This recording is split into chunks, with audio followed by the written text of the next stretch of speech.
D'abord pour vous dire combien avec Thierry Mandon nous sommes heureux d'être là parmi vous, parce que nous avons instauré maintenant ce tour mondial qui consiste à inaugurer dans les écosystèmes les plus vivaces ces French Tech Hub. Et je voulais vraiment vous remercier pour l'effort que vous avez fait de rassembler toute la collectivité, l'écosystème en quelque sorte d'innovation. Et je le sais, vous l'avez fait avec l'aide vraiment de nos deux amis qui sont là et qui nous ont déjà accompagnés depuis ce matin, à la fois les conseillers du commerce extérieur et puis la Chambre de commerce et d'industrie française au Japon, et je veux vraiment vous en remercier. Cela avec les services de l'ambassade, avec Business France, et c'est donc aussi ce collectif, ce groupe qui a réussi à œuvrer pour que ce résultat soit ainsi obtenu. Mais au-delà de celle-ci, je crois profondément que nous avons des caractéristiques qui sont très proches.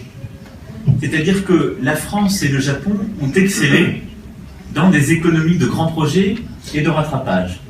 Et elles ont aujourd'hui le même défi, qui est de réussir dans une économie de l'innovation rapide, de la disruption.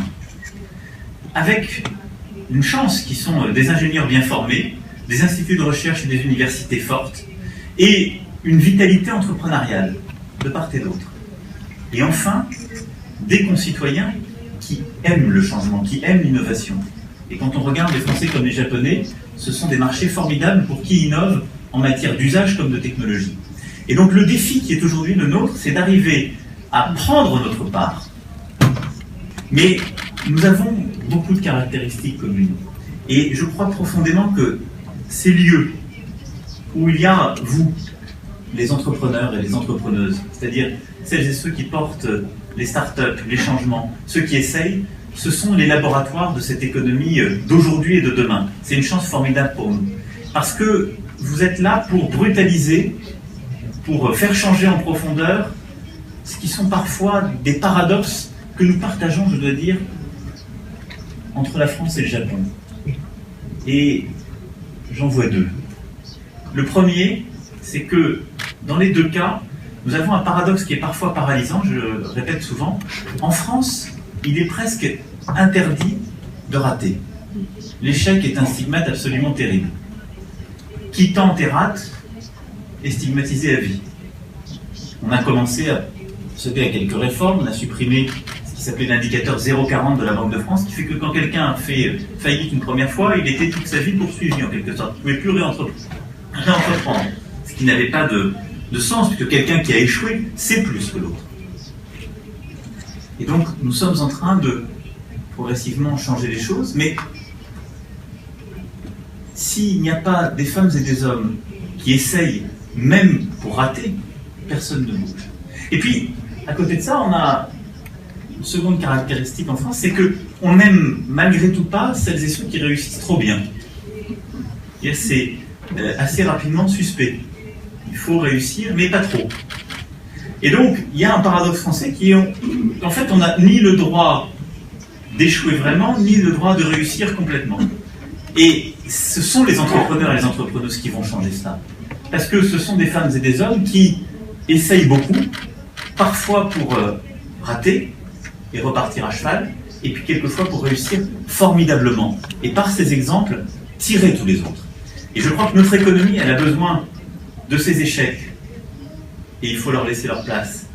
Et en même temps, de ces réussites formidables qu'il faut célébrer. Et l'économie japonaise a besoin de cette même vitalité, parce que c'est ce qui renouvelle en profondeur nos économies.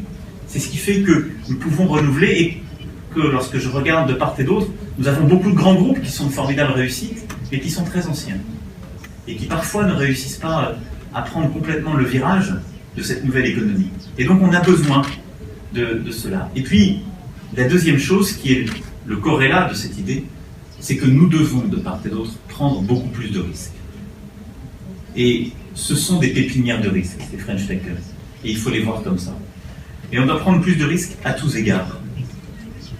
Sur le plan économique, sur le plan industriel, sur le plan de la recherche, parfois sur le plan social, à coup sûr sur le plan politique. Et donc, c'est pourquoi ces lieux d'innovation sont pour moi les archétypes de ce dont nos sociétés ont aussi besoin. Parce que si nous voulons avancer plus vite et saisir cette chance, le risque est au cœur des valeurs que nous devons porter. Et le cours des choses. Et j'espère que dans ce French Tech Hub, il y aura dans 5 ans, dans 10 ans, des startups qui, bien évidemment, travailleront entre l'écosystème japonais et l'écosystème français, mais qui feront naître les champions de demain. Le rêve, c'est que nos grandes sociétés ne ressemblent pas demain à aujourd'hui comme elles ressemblent aujourd'hui à hier, ce qui est encore trop souvent le cas. Il faut les révolutionner. Et c'est votre rôle de changer tout cela en profondeur, rapidement, en créant de nouveaux possibles. Et au fond, vous savez, il y a 2 catégories, et je finirai là-dessus. C'était Chesterton qui avait cette formule pour dire il y a les progressistes et les conservateurs. Les progressistes sont ceux qui décident de prendre des risques pour corriger des erreurs du passé, en reproduisant de nouvelles erreurs, et ce ne sont pas les mêmes. Et les conservateurs sont ceux qui décident de ne pas entreprendre pour préserver les erreurs du passé. Vous avez fait le choix d'être progressiste, vous serez aidé en cela, vous vous tromperez sans doute, on le fera avec vous, mais vous rendrez les choses un peu meilleures. Et donc soyez remerciés pour cela. Merci beaucoup et bon vent.